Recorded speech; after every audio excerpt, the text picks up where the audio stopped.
The first movie from Eureka's in our Sanctum series of 6 films is Calling Dr. Death, where we have Lon Chaney Jr. playing Dr. Mark Steele, a psychoanalyst who specialises in hypnotism. That's how he tries to cure his patients. He's got a horrible marriage where he really detests his wife as much as his wife detests him, and he has a really kind of touchy relationship with his nurse where it could become romantic. It is definitely leaning that way.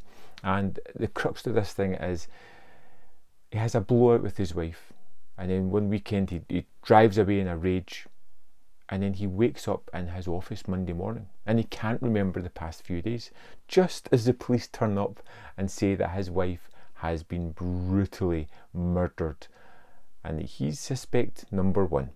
And the movie kind of follows our character as he's struggling to deal with the death of his wife, as he wants to move on with his future, as he has this dogged detective just constantly on the hunt, trying to prove that he's the one behind everything. And it's just really fun, really kind of pulpy. And what I like about these is it opens almost like an episode of The Twilight Zone. It has a little person within a crystal ball telling us that we're stepping into the strange and unusual. It is that kind of campy, fun horror feeling about it before moving into the actual film itself. And the performances are pretty good across the board, and there were certain aspects of the filmmaking that I really liked, and there were certain aspects that are probably things of the time that feel a little bit hokey and on the nose now. There's lots of voiceovers where Mark is giving us exposition into his character, what he's up to, and it's definitely more in the telling rather than showing element. And this happens throughout the movie. There is a moment later on in the film with hypnotism that shows the killer doing what they did, but only through superimposed images over their forehead as they're deep within hypnosis. It's a little bit clunky, but it doesn't take away from the pulpy fun nature of the movie itself. And in fact, there is some really good imagery in this one when it wants to do that.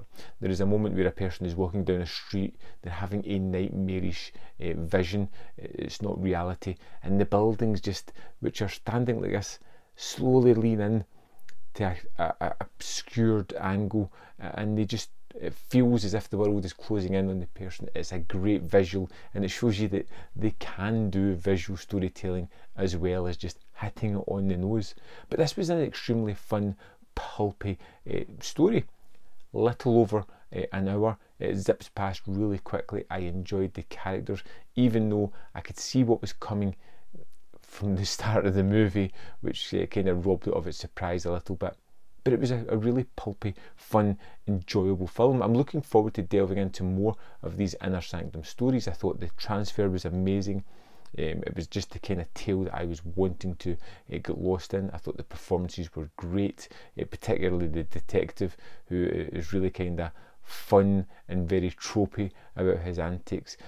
I thought Lon Chaney was great, and I'll be looking forward to see what other performances he has throughout this series of movies. But for me already, Calling Dr. Death from this set, really fun, really engaging, and something that I just had a great time watching. I would love to know what you thought of this one. Let me know in the comment box below, and I will see you next time on Man v Film.